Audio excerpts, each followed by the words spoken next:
What's up, Parris? What's up, Charles? How y'all doing?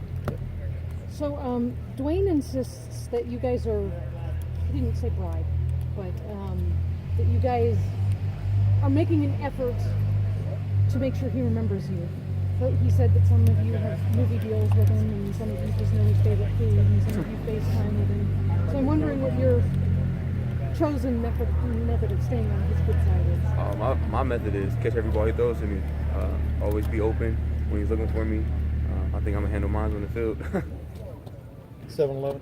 No, I'm just Nah, that's 7-Eleven closed. This shit goes down. Parris, how proud are you of this wide receiver core from where you guys were 4 years ago, 5 years ago, to where you are now, and being depended on now in big games? I mean, TCU game is a great example of y'all rising.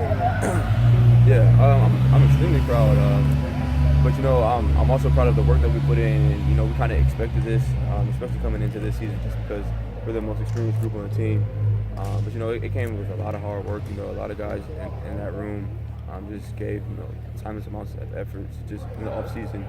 And it's showing now. But we're in the position that we want to be in. We want to be the unit that's dependent on in big time games. So we like it that way. I was going to say, you're going to be judged more on what happened Saturday night than you were on what happened last week, right? Yeah, I mean, sure. you understand that, right? Of course. And why are y'all more skilled for that? Why are y'all more prepared for that? Yeah. I think it's a week-to-week basis right now. Obviously, we always prepare the best way we can, but we know what's at stake. We got a saying around here right now that the most prepared team will win this game, and that stands true. I think the wideout unit, we know how to prepare for big games. I don't think it'll be any different this week. This is a bit of a off-wall question, but sometimes when I watch you, you're pulling away from guys on the field like that screen at the Pizza. It doesn't look like you're straining that hard.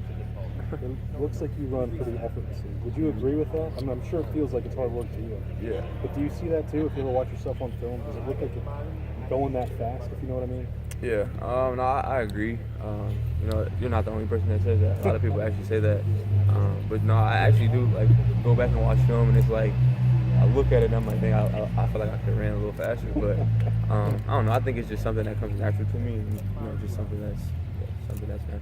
When you're going against a team that can put up points and you're Penn State, how much does that motivate you guys to say, okay, where this is a shootout, we're going to shoot out? Yeah. Obviously, as an offense, we want to hold up our end of the bargain and just kind of worry about ourselves. But obviously, we do know that they have a very good offense as well. I think actually our defense is up for the challenge.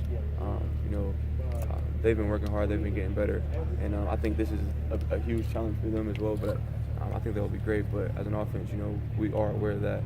But every single job we just want to come out with 7. That's the end goal. So we'll look forward to do that this Saturday.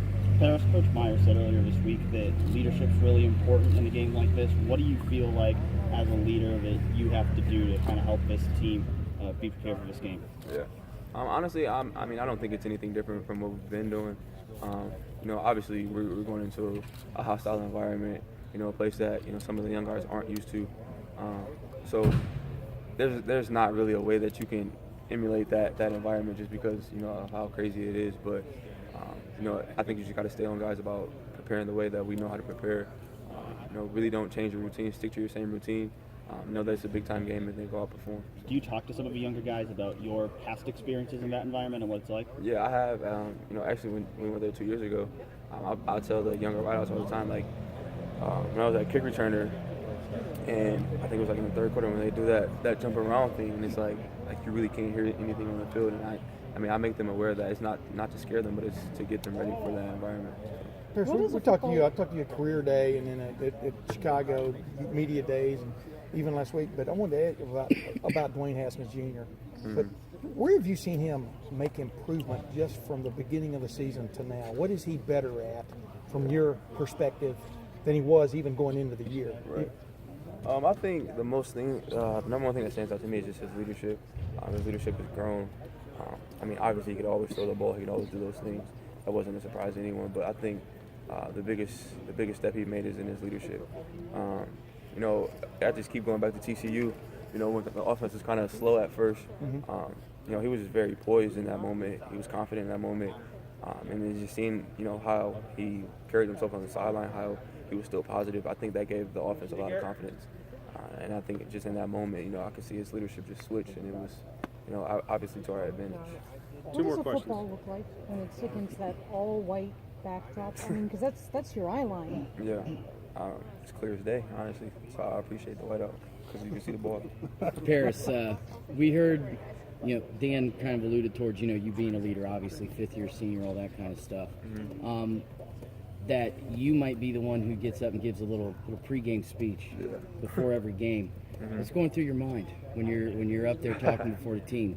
You know, it's kind of a night before basis thing. That's like kind of my Friday night routine. I obviously just talk about things that, you know, were mentioned by coaches that week.